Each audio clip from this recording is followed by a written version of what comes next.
আলহামদুলিল্লাহ। বন্ধুরা সবাই কেমন আছেন? অনেক দিন পরে আসলে ভিডিও করতে আসলাম। সার্বিক দিক দিয়ে আসলে বলবো ভিডিও করা ভুলেই গেছে। যাই হোক, তারপরেও মাঝে মাঝে মনে হয় যে আসলে ভিডিও করব, একটা রিলস করব, বাট সেই সময় বা সুযোগ বা সেই রুচি, সেই এটা আসলে শৌখিনতা ভিতরে যেটা কাজ করতে হয়, ভালো লাগা, ভালোবাসা, এগুলো আসলে সেভাবে হয়নি, সময় হয়তো সেভাবে হয়ে ওঠেনি। তো যাই হোক, আবারও চাইলাম আজকে কিছু কথা বলি।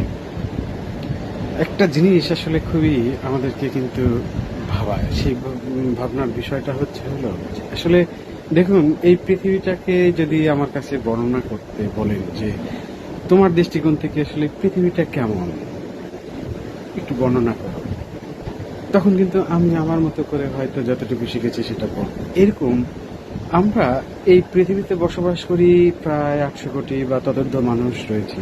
প্রত্যেকটা মানুষকে যদি এই প্রশ্নটাই করা হয় যে তুমি তোমার জায়গা থেকে এই পৃথিবী সম্পর্কে বর্ণনা করো, তাহলে দেখবেন যে এই 800 কোটি মানুষ আসলে একই রকম বর্ণনা দিচ্ছেন না। এই 800 কোটি মানুষ ঠিক 800 কোটি পৃথিবীর বর্ণনা দিচ্ছেন। এই সামান্য এই একটি পৃথিবীর বর্ণনা তিনি কিন্তু দিচ্ছেন না। আমরা যখন সেটা মিলাতে যাব, সাময়িক হয়তো কিছু কথা মিল হতে পারে, বাট অ্যাকচুয়ালি দেখবেন 800 কোটি মানুষ তার 800 কোটি মনের মতো করে 800 কোটি পৃথিবীর বর্ণনা দিয়েছে। তাহলে আমরা আসলে এই পৃথিবীটাকে কিভাবে করছি? আমরা আসলে নিজের মতো করেই এই পৃথিবীটাকে সাজিয়েছি। আর সেই সাজানোর জায়গা থেকে আমার শক্তি, আমার বুদ্ধিমত্তা, আমার কৌশল, আমার সমস্ত কিছু মিলে, আমার ঐশ্বর্য সব মিলেই আমি আসলে যেটা নিজের মধ্যে ধারণ করি সেইটাকেই সামনে প্রকাশিত করি, এবং সেটাকে পারলে মানুষের মধ্যে ছড়িয়ে দিতে চাই, সেই ধারণাটাকে, যাতে করে আমার মতাদর্শের মানুষ হয়ে ওঠে, আমার আদর্শের কিছু সূত্রপাত হয়, আমার আদর্শের কিছু সন্তানের মতো করে বীজ বপন হয়। এরকম এরকম বিষয়গুলো আমাদের ব্রেনে আসলে হিট করে। দেখুন, এই সমাজের সবচেয়ে একদম নিচু লেভেলে তলানিতে যিনি রয়েছেন, ধরুন একটা সুইপার কলোনি এই পৃথিবীতে, এখন আমরা বলবো পৃথিবী না, বাংলাদেশের কথা যদি বলি, বাংলাদেশে একটা সুইপার লেভেলের সমাজের যে মানুষগুলো আছে তাদের একটা পরিবার আছে। এই পরিবারে একটা প্রধান আছে, এবং সেই প্রধানের যে চাওয়া আদর্শিক সত্তা এই পৃথিবীর সাথে আসলে সাদৃশ্যতা রেখে সে কিন্তু তার ভিতরের যে চাওয়াটা সেইটাকেই তার পরিবারের বাহ্যিক রূপ হিসেবে গঠন করতে চায়, প্রকাশ করতে চায়, এবং সেভাবেই সে দাঁড়াতে চায়। তাহলে এখন চিন্তা করুন যে বাংলাদেশে যদি বসুন্ধরার মালিক হন আপনি, এসিআই কোম্পানির মালিক হন আপনি, স্কয়ার কোম্পানির মালিক হন আপনি, ব্র্যাকের মালিক হন আপনি, বা বাংলাদেশের যদি রাষ্ট্রপ্রধান হন, অথবা ধরুন এই বিশ্বের ইংল্যান্ডের প্রধানমন্ত্রী হতে চান, আপনি আমেরিকার প্রেসিডেন্ট হতে চান, রাশিয়ার প্রধানমন্ত্রী হতে চান, প্রেসিডেন্ট হতে চান, তাহলে এখন মিলান। একজন সুইপার যদি তার পরিবারের সামগ্রিক সবকিছু যদি তার নিজের জায়গা থেকে আদর্শিক সত্তা হিসেবে বিবেচনা করতে চায় এবং বাস্তবায়ন করতে চায়, তাহলে আমেরিকার প্রেসিডেন্ট কি চায়, বাংলাদেশের প্রধানমন্ত্রী কি চায়, রাশিয়ার প্রেসিডেন্ট কি চায়? মিলান, বিষয়টা এরকম। আমরা যখন যেখানে আছি সেই জায়গা থেকে আসলে প্রতিষ্ঠিত করতে চাই, আর সেইটাই হলো কোন চাওয়াটা? আমার পৃথিবীর চাওয়া। 800 কোটি মানুষের 800 কোটি পৃথিবীর রূপ, রস, গন্ধ আলাদা আলাদা হতে পারে। দৃশ্যমান জগতে আসলে যা কিছু দেখছি, এখানে কি আছে? এখানে বায়ু আছে, বাতাস আছে, আলো আছে, পানি আছে, মাটি আছে, এরকম যা কিছু আছে, ঠিক আছে না? এগুলো কিন্তু একই রূপ রয়েছে, বাট এর ভিতরেও আরো কথা রয়েছে, এবং তারপরেও তাদের আত্মিক একটা বৈশিষ্ট্য রয়েছে। প্রতিনিয়ত, মানে সেকেন্ডে সেকেন্ডে কিন্তু এটা পরিবর্তনশীল, পরিবর্তন হয়ে যাচ্ছে, চেঞ্জিং একটা অবস্থার দাঁড়িয়ে যাচ্ছে। আমরা যখন এটা বর্ণনা করছি তখন আসলে নিজেকে মনে হয়েছে যে বিশ্ববিখ্যাত কবির মতো করে বর্ণনা করেছে, কবি যদি নাও হয়, যা কিছু বলেছেন সেটাই যদি ভাবনা চিন্তার সাথে যখন আসে, তখন যখন প্রকাশিত হচ্ছে, তখন এই সমাজে হয়তো কাব্যিক একটা অলংকার হয়ে উঠেছে। আপনার এই বর্ণনাটাকে এত সুন্দর আবেগতাড়িত ভাবে আমরা কথাগুলো বলেছি, আবেগ সংমিশ্রণ করে আসলে কথাগুলো বলেছি, তখন কি হয়েছে, এরকম হয়ে গেছে, কবি কবি স্বভাব হয়ে গেছে বর্ণনাটা।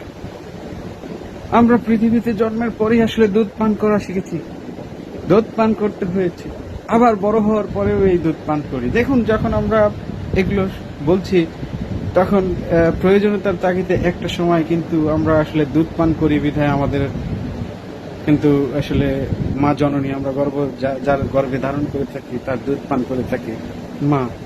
পরবর্তীতেও যখন আমরা খাচ্ছি, আমাদেরই এই পৃথিবীতে একটা শ্রেণী আছে যারা কিন্তু এত এত বেশি আবেগতাড়িত হয়ে গেছি যে সেই দুধ তো আসলে খেতেই হয় এখনো। তো সেই দুধটা আসলে কার খেতে পারি?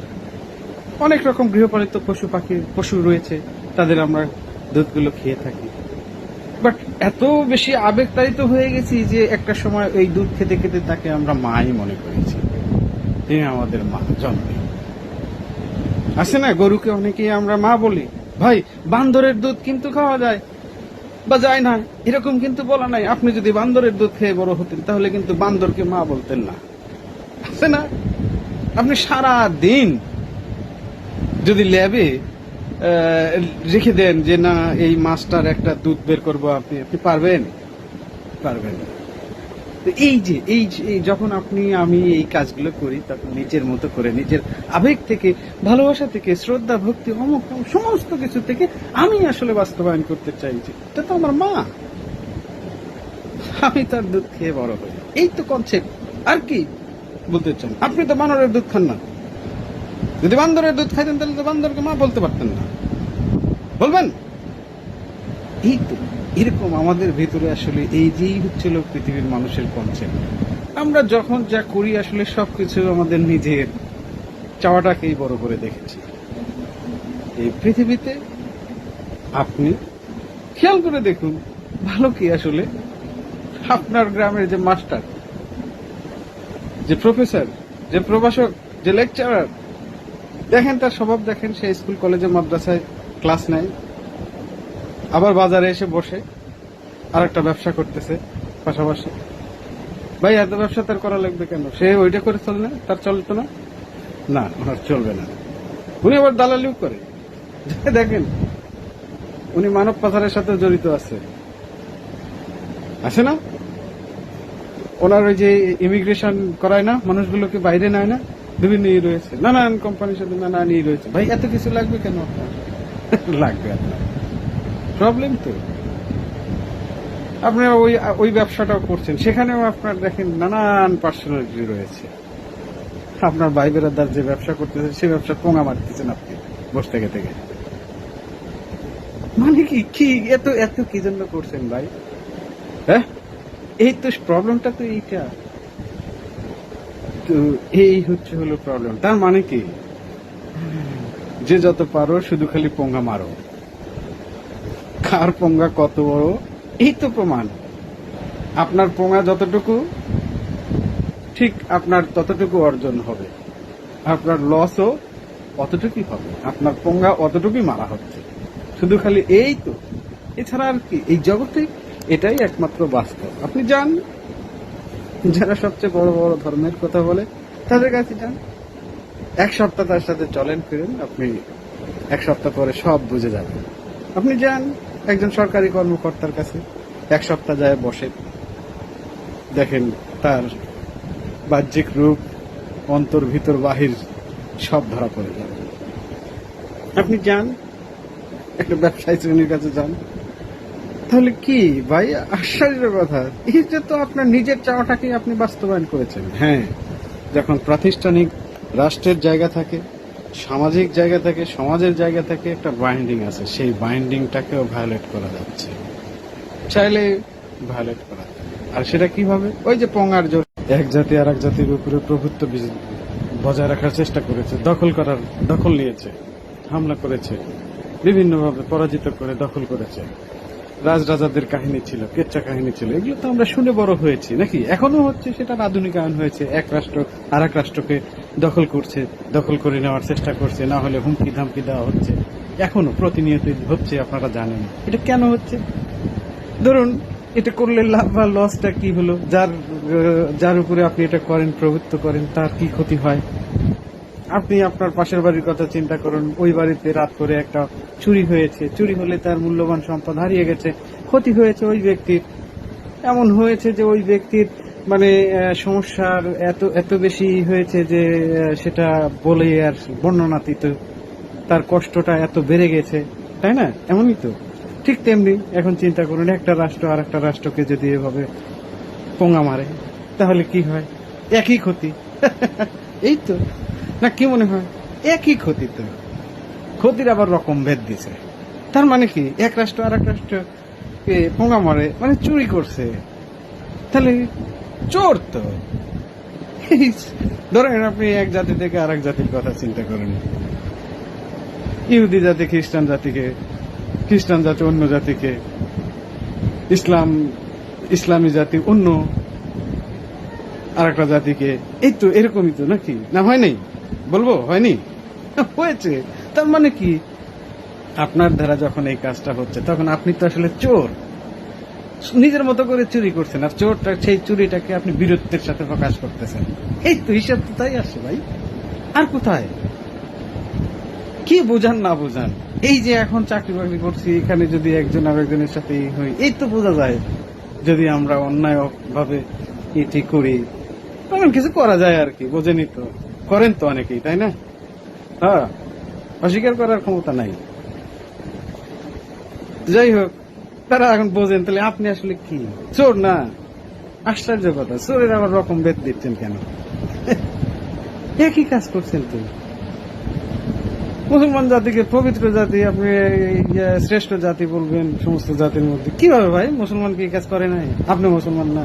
আপনার ভাইয়ের সম্পদ মেরে খাচ্ছেন না? বোনের সম্পদ মেরে খাচ্ছেন না? আপনি যখন বেচা বিক্রি করছেন, ওজন মাপতেছেন, আপনি যখন শ্রম দিচ্ছেন, অফিসে যাচ্ছেন, সেই ওজনটাকে ঠিক মতো রাখতেছেন, দায়িত্ব পালন করতেছেন, কি একটা অবস্থা! চোর তো। যাই হোক, বেশি হয়ে যাচ্ছে মনে হয়। যাই হোক, আমার কথাগুলো যে সবার ভালো লাগবে তা নয়।